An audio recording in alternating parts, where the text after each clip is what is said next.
We are at the Chivawasi bridge, and we thought it would be cool to check it out since all the rain a couple of days ago. We heard that it flooded a little bit, so we thought it would be cool to check it out.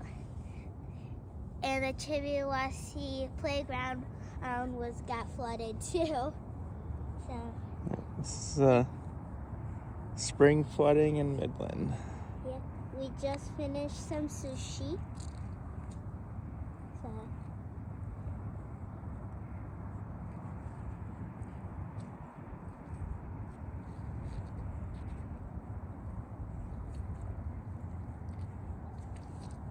squeaky. And then right here you can see where the water used to be. So it used to be all the way up to here.